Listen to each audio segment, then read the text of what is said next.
Hello, Serge here from the Backyard Driving Range. All right, we got a very interesting subject that came into customer service, and this one is from Howard. And Howard says, "Hi, Serge. First, thank you for the valuable service you are providing to the golfing community. Based on your extensive experience with amateurs as well as professional golfers, I would like you to weigh in on realistic distance off the tee. I often read internet golf forums and the subject of distance comes up a lot. I virtually always walk away from these discussions with an inferiority complex. Quite a few golfers, even in their 50s and 60s, claim they routinely hit the ball well over 300 yards. Some boasting drives in the 330 plus range. Now, the other day I saw a video on YouTube where a professional golfer was hitting a driver claiming to be the longest in the game. I noticed that the computer pegged his drives between 225 and one at 265 yards. He seemed to have a strong swing. It got me to thinking, are these folks on the golf forums exaggerating or flat out lying about their typical drives going well over 300 yards? Bottom line, I know ability and swing speed vary, but based on your knowledge, what do you think is a reasonable distance for a person, say, in their 60s who has mastered the PPGS golf swing? Thanks, Howard." Okay, Howard, I'm going to turn this into a learning experience today rather than just commenting about what I think or what I know about driving distance. I can't think or know exactly what anybody should hit the ball at. All right? I've seen some people who are very strong. I mean, like, for example, I've taught some football players who made it all the way to the NFL and were linebackers and stuff, and they had muscles coming out of their ears, and I could fly at a mile by them. They were, when it came to swinging a golf club, they were so bulked up they couldn't get out of their own way, so to speak. And I've seen some young people, I've seen some older people that look kind of frail and flimsy looking, and like they couldn't punch me hard enough to knock me out, and they can stand there and just smoke at a country mile.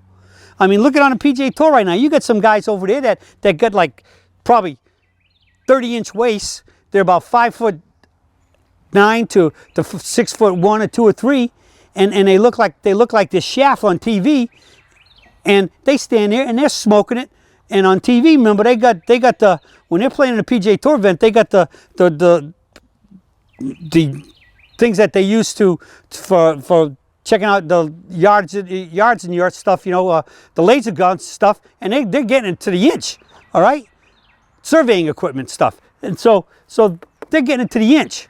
So there's no doubt about what they're doing, but you can't tell the yardage by looking at the package, so to speak, the golfer. You got to see what the timing is, the tempo, and everything else.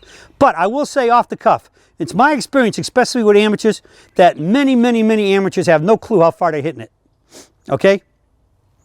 Most better players know how far they're hitting it because they need it to, after they hit a drive, they measure, and one of the best things that's ever happened to the game of golf is laser guns, all right? And if you got a laser gun, you want to stand there and shoot your laser gun, all right? So if you really want to know what your drives are, when you get back in the fairway and say you got something on the tee that marks it, shoot it back to the tee and see from your ball where it was, roughly where you teed off from. Then again, if you know the yardage of the hole you're playing and you're in the fairway, shoot from the fairway to the flag and figure it out. So if you're playing, say, a 400-yard hole and you think you hit the ball 250 yards, and you're playing a 400-yard hole, you should be standing at 100.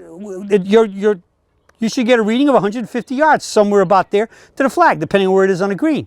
But if you're getting a reading of 200 yards, well, that math doesn't work for a 250-yard drive. All right? So what you need to do is you need to get, laser guns will help. And then, because again, once you hit the fairway, you got to have the right club to hit the green. So you need to know what you hit your clubs. And again, what's the number one thing I see with most amateurs? They're almost always, on the average amateurs, especially high handicappers, are almost always coming up short on their second, or their approach shots to the green. Because they think they're hitting the ball longer than they do.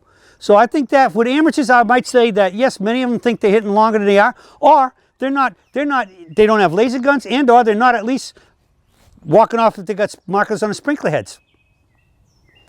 Okay? Plus the fact that, oh, I drove it to this spot yesterday and I hit a 7-iron on the green and they hit it 7-iron today. But what was the wind conditions yesterday? If yesterday was at your back and today it's into your face, that 7-iron isn't going to get you there.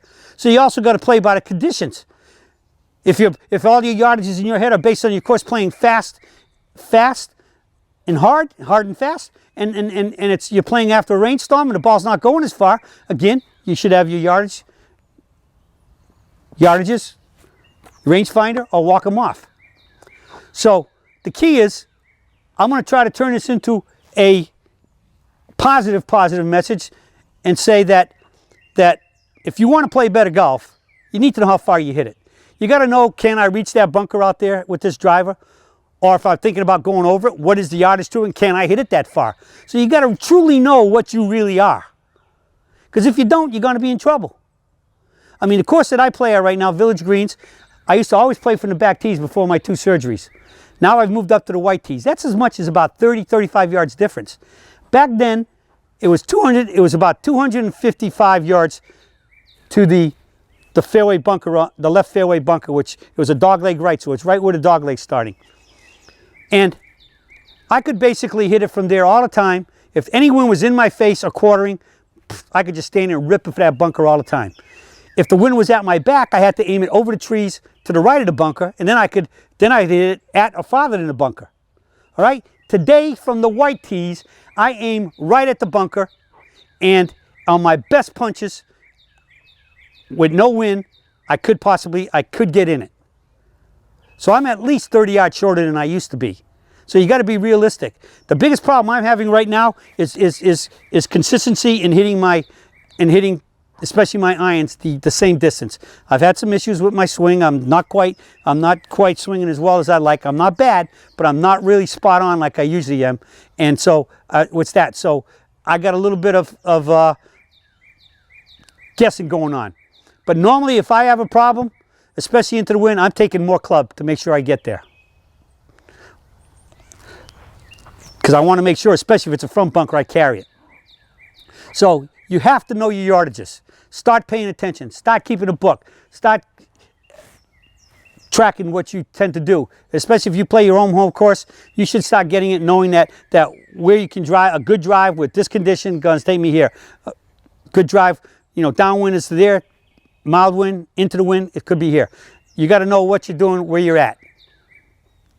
Know your strengths and be honest about it to yourself, because it's only yourself that you're going to hurt if you're going to live in this la-la land that you think you're a heck of a lot longer than what you are. It's always better to be a little conservative, take that extra club and make sure you carry that front bunker, or if you can reach that bunker, lay back, because I've always said in many cases, what good is it to drive a ball really great into a fairway bunker?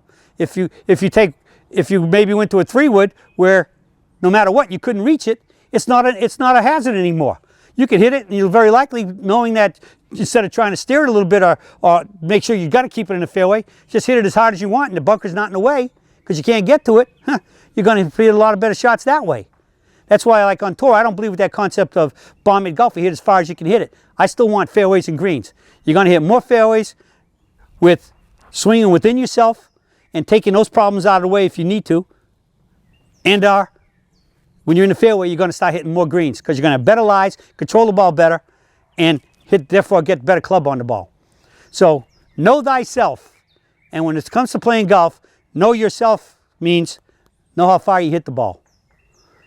And play within those to choose the right club selection, and be truthful and honest to yourself, because that's the only way you're going to play better golf, and that's the name of the game, shooting lower scores. Well, that's it for the Surge for today, and I'll be speaking with you all again soon.